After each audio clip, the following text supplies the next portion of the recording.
Hey guys! I hope that you guys are doing amazing wherever you are in the world. My name is Shikha and I welcome you to my channel. As always, I'm so grateful that you guys are listening, subscribing, commenting. I appreciate the support. And if you guys want to support me further, obviously you can do that by going to my Ko-fi link. The link is in the description below. It is chilly today in Chiang Mai, which is surprising. It's actually colder here than some parts of England. Weirdly enough, which is really fascinating to me how weather is really changing drastically. In today's video, I wanted to speak to you guys about something that really struck me in a conversation I was having with a girlfriend of mine yesterday. She is an individual that I met in Chiang Mai. Her name's Zita, and she's an ENFP for those interested. And she's one of my really, really good friends. We met in Chiang Mai. We really connected instantaneously almost. And she's right now in Costa Rica. Her fiance and her are kind of roaming around the world before they get married next year. And so she's in Costa Rica, and so we had a conversation, a 13-hour difference. So I'm sitting there at 8 p.m. at night and she's sitting there at 7 a.m. in the morning, right? And so we're having this Skype conversation, and the conversation naturally comes to our mothers, because one of the main pain points in our life is the fact that our mothers are unhappy with their lives. Both of our mothers are extremely unhappy with their lives. Unhappy with us, with their children, unhappy with the general state of affairs, and unhappy with the way their life has disappointed them over and over again. It's really nice and gratifying for me to speak to her, because there's not many people I can speak to about this kind of stuff as comfortably as I can with her, because I know she's going through exactly the same thing, and so there's no judgment. There's just conversation. It's just sharing. And so we were sharing things about each other, and it really struck me. I was sitting there and I'm listening to her talk about our mother, because it literally could have been me saying those exact same words. Where our bodies are separate, obviously, me and her. We're sitting at opposite ends of the world. Her in Costa Rica, me in Chiang Mai, Thailand. We are completely different people with completely different backgrounds, completely different life experiences. She studied in some of the best schools in England. I studied all over the world, moving from place to place, all over the Middle East and then Canada and all that. And so, of course, we're completely different, separate individuals if you look at it from the physical perspective. But when you actually go into depth into us, and you look at our experiences, our life experiences, a lot of our life experiences had extreme interesting parallels. And it was so fascinating to me, because there are many parallels between her life and mine. The way we look at finances, the way our parents were, the way our fathers looked at money, the way our mothers look at life, the way our mothers aren't happy, the way they're constantly disappointed with us, and with the way we're living our lives. So many different parallels, and the way that we've gone through our spiritual journey, that I literally had this thought pop up into my head, saying that we're exactly the same people. We're exactly the same people having two different experiences in two separate bodies. And it was so poignant, and that thought was so striking to me in that moment, that I literally stopped talking while I was talking to her, speaking to her, and I just stopped talking for a second. She's like, "What happened?" And I'm like, "I just had this thought, and it's not ready yet, but I'll share it with you when I do, when I'm able to kind of really congeal it, but I had to write it down right away." And so throughout the night and in the morning when I woke up, that thought really struck me. And obviously I had to do this video, because it's so powerfully in me right now that I have to share this thought with you guys.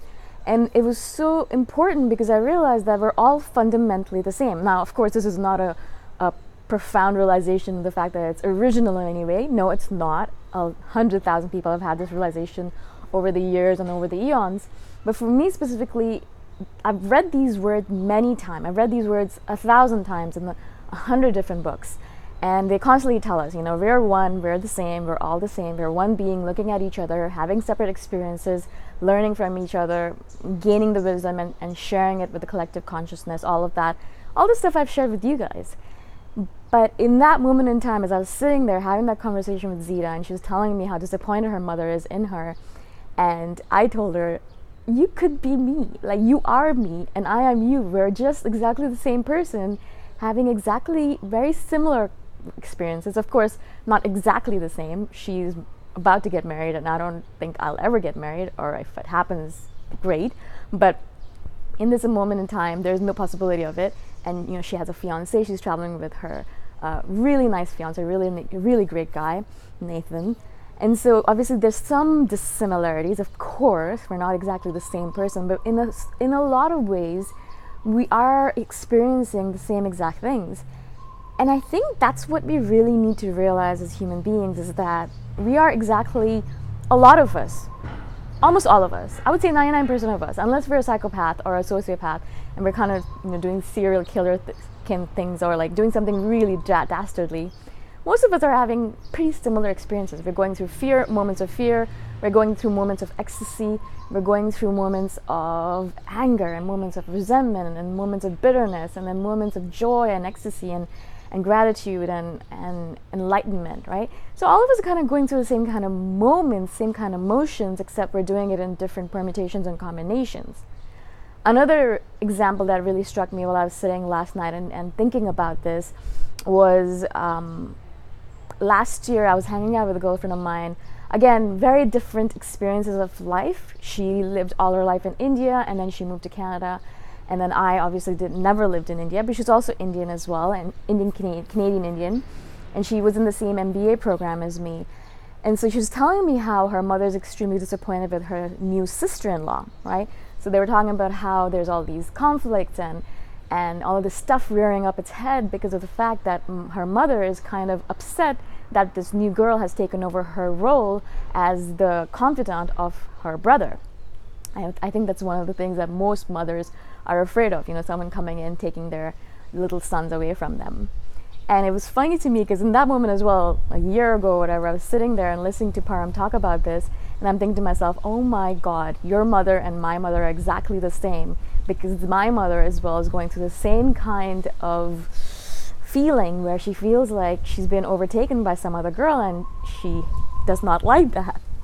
And so again, we're kind of going through so many similar situations, but in our head, what we do is that we separate ourselves and think, oh, I'm the only one going through this.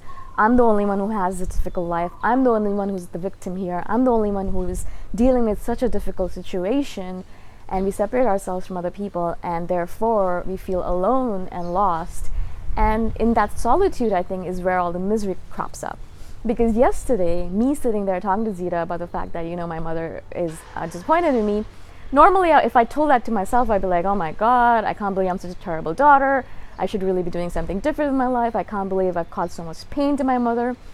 But then sitting there and talking to Zita about it, I'm like, oh, okay, cool. So every mother is like this. A lot of mothers are like that. And it's okay, because Zita is an awesome person. She's doing amazing things with her life, and her mother's still disappointed in her.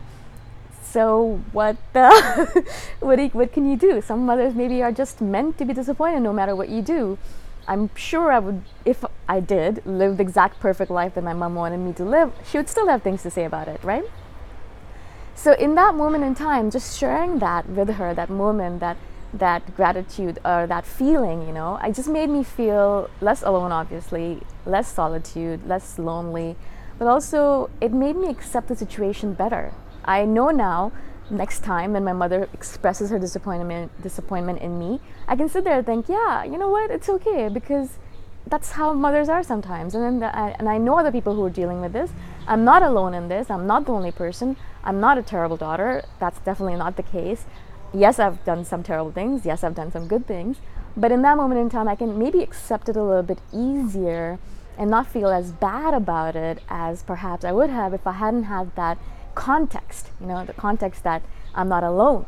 There are other people dealing with exactly the same situation, where they go to visit their mothers after a year, and the first thing their mother says is, oh, your hair looks terrible. It just happened to many times, and I'm thinking to myself, Mom, I haven't seen you in a year. Is that the only thing you have to say to me? So, or your skin looks terrible, or what is that spot on your chin, or whatever it might be, right? It just makes me laugh now, obviously, but in the past I'd be like, why is the first thing that comes out of your mouth a criticism?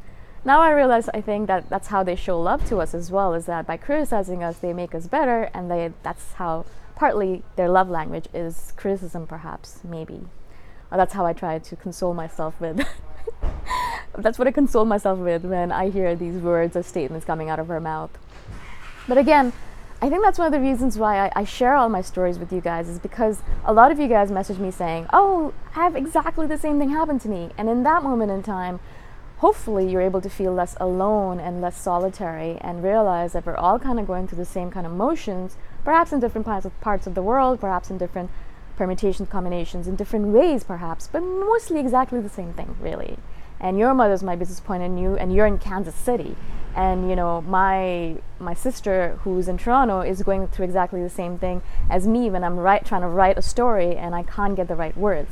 So we're kind of all doing the same thing, maybe in different geographical locations, but we're kind of going through similar situations, and that should make us feel a little bit better about life in general. I think it does, for me at least.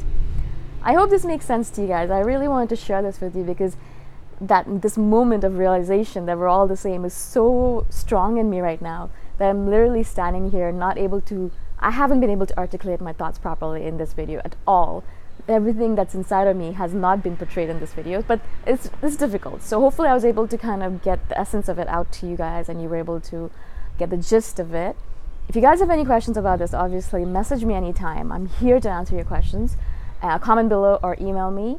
And if you want to support me further, you can do that by going to my Ko-fi link. The link is in the description below, and I shall see you guys the next time around.